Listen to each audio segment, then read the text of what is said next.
na rapele likambo ezalaki kolobama mpo na Karine Mokonzi na fimbu. Ken Piana na ya ye basoldate azalaki koloba soki Karine Mokonzi alongwe kaka na nsima wata to wata soka tiki Karine Mokonzi mbala moko carrière ya Karine Mokonzi ekosila. Me nakanisa bino moko bozomona réponse Karine Mokonzi satika wata na 2019 me sikoyo bozali komona bongo kote kuna bozomona ndenge nini. Mbote ba papa ba mama bandeko, mbote ba rando na ba randonnettes, mbote batoyo balingaka rando na ba oyo balingaka rando te, mbote ba jeune garçon na ba jeune fille, mbote bana mike na ba bebe, mbote ba Sainte Anoirite, Sainte Thérèse, Sainte Ingrid Kabongo. Bandeko mutu moko te alobi na Ken Piana soka longwe na sima ya fali ye site sili. Mutu moko te alobi. Me Ken Piana na ba oyo ya ye ba manik de Tchorne, ba malika, ba oyo misusu ba leka nyoso na fimbu. Baloba liloba se moko. Karine Mokonzi ye soki aza kodondwa ezali grâce ya wata pamba te wata azali wata aza musicien ya kosakana te azali mwana ya wera parce que wata na kati ya maison mère ozo sentir que wata azali awa ozo sentir que maison mère eza kotambola alors aza na lupemba moko ya niveau moko na gaz ya kosakana te. En tout cas même Karine ye moko mokolo nzoto adutaki te babiso ba oyo tanto toyokaki en tout cas todutaki te tolobi Ken Piana akokozala na raison voire même ngana monaki Ken Piana aza na raison. Karine Mokonzi soki ngengeza komata seko mata ekokozala poazana wata.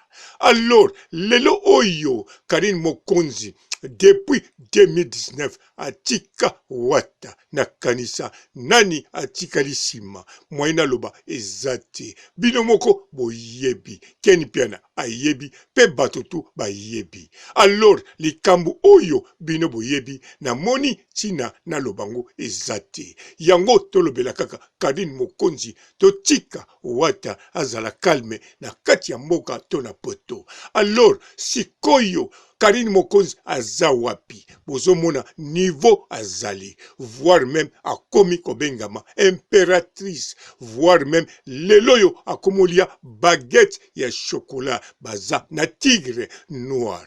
Alors côté musique abeti déjà biloko misato oyo evandi biloko mine bakisa acoustique oyo evandi.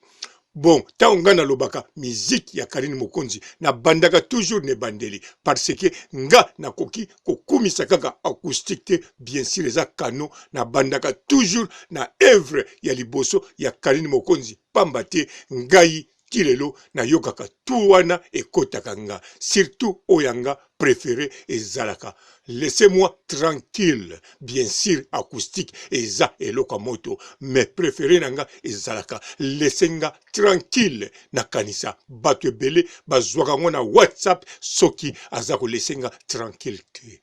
Bon tozongi na makambo oya biso Ken Piana ye aloba mais lelo yo Ken Piana nanu kutu atiki falike nanu kutu atiki ya ye liderité aza koloba bien sûr aza na bapumo mibale ya mike mais aza kosala kaka makasi aloba pona oya ye akomisaka fali mais site na kanisa bino moko bomoni site na ye ezali ya kokita ba chroniqueuse na ye bakomi mwana na mwana bendana bien sûr baza koya musala mais baza koya kaka pona kosala promotion ya ba site na bango. Po Malika ye soka ye asali mwa promotion ya site na ye sima ake kotumbola mama YouTube. Parce que site ya Malika ezali Malika officiel TV.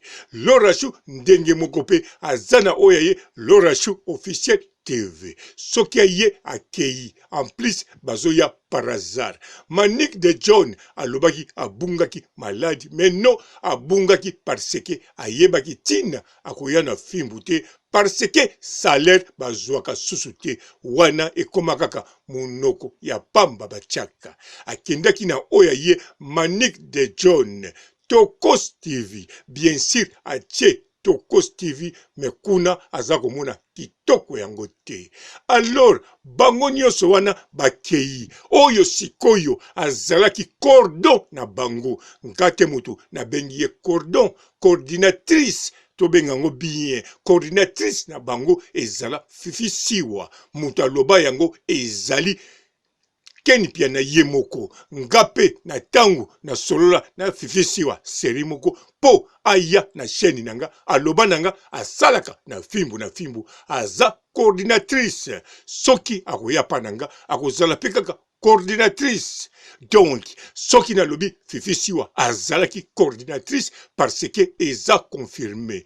Alors Fifi Siwa coordinatrice ya fimbu na fimbu ye moko aza wapi sikoyo ye kutu atiki bango te bango nde balukaki bakangise binemi me mbala moko bayoki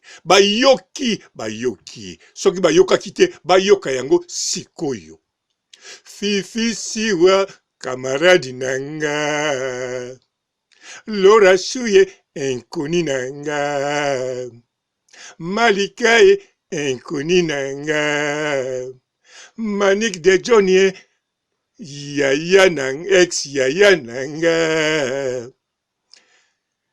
Janvier Mokonzi ye ex mukala nanga nakanisa boyoki yango wana ezali ye moko la baronne a confirmé Karine Mokonzi la baronne a confirmé Fifi Siwa camarade na ye mais oyo nga na lobi na bakisi wana te mutu ye a confirmé ngande mutu na lobi yango kaka pona bazwa mwa gaz ya Karine Mokonzi oyo eza kotambula na likolo na l'air esunga bango mwa moke parce que eloko Karine Mokonzi alingaka asunga même binemi na ye ndenge amesana kosunga pe kolesaka bamisusu.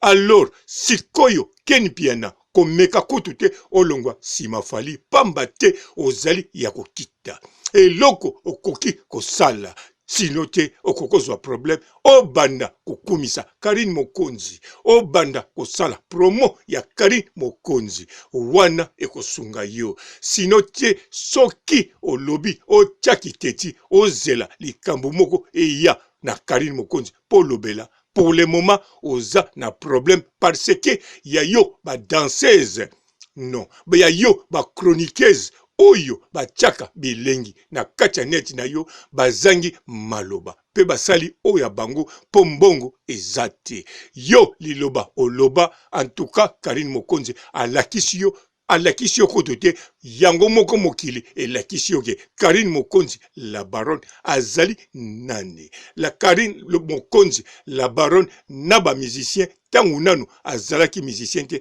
azalaki na lupemba na puissance ya ndenge nini na kanisa omoni pouvoir na puissance ya Karine Mokonzi tango balobaka ke YouTube ezali ye mama YouTube en tout cas ndimela bato balobaka bongo po oyo yo bandako kanisa ezalaki wata na niveau ndenge bomonaka na musique sans YouTube na kati ya monde analogue to digital mais sikoyo tozali na monde virtuel. Alors Karine Mokonzi azwa maîtrise pe a domina monde virtuel oyo ezali YouTube. Alors jamais na kati ya monde virtuel wata a domina Karine Mokonzi wana eza sir azala wata to azala wata te azala Ken Piana tonani batu oyo badominaka Karine Mokonzi na monde virtuel en tout cas oyo yokanisaka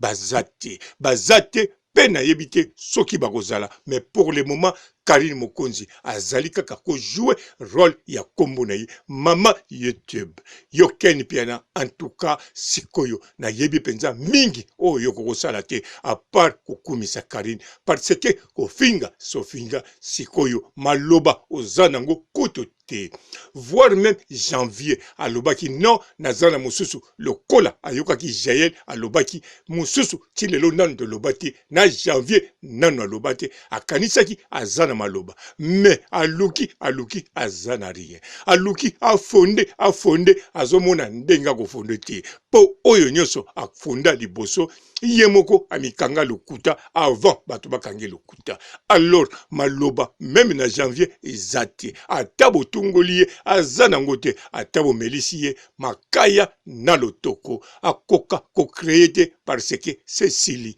azokoka ni kofonde mémoire eza bloqué alors na sokisi awa Ken Piana bonne chance parce que mauvais sort na koko souhaiter na yote na zana posa ozala ponga na lingaka rando na net kobosa na te pesa pe oya yo ser na London mboti akoki kobenga nga tozana te na zana moi posa bilengi ciao. Bonjour fidèles internautes de www.elengiakomba TV. Bonjour, bonsoir, balandi nyonso ya Elengi ya Komba. Congolaise TV. Belé, partout dans le monde, partout où vous êtes, partout où vous êtes, Elengi ya Komba TV, vraiment. Bonjour, bonsoir, na abonné bafa nyonso ya Elengi ya Komba Congolais TV. Bonjour à mon boss, on a appelé ça vraiment un pandi. Bonjour à mon boss, JP Kiama. Je salue mon boss Balobi, boss des boss Babi, JP Kiama.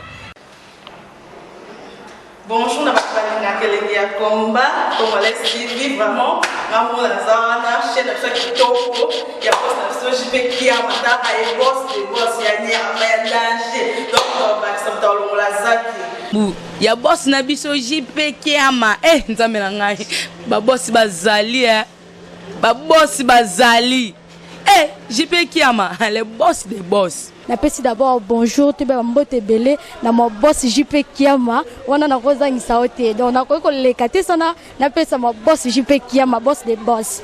Belé, partout dans le monde, partout où vous êtes, partout où vous êtes, Elengi ya Komba TV, vraiment. Bonjour, bonsoir, na abonné bafa nyonso ya Elengi ya Komba Congolais TV. Bonjour à mon boss, on a appelé ça vraiment un pandi. Bonjour à mon boss, JP Kiama. Je salue mon boss Balobi, boss des boss Babi, JP Kiama. Bonjour, na Elengi ya Komba Congolais TV, vraiment. Maman Lazana, chaîne de chaque topo, il y a pas de JP Kiama, et boss des boss, il y a un danger. Donc, on va accepter le Lazaki. Ya boss na biso JP Kiama nzambe na ngai ba boss bazali ba boss bazali JP Kiama le boss des boss. Napesi d'abord bonjour te ba mbote belé na mo boss JP Kiama wana na kozangisa ote donc na ko lekate sana napesa mo boss JP Kiama boss des boss.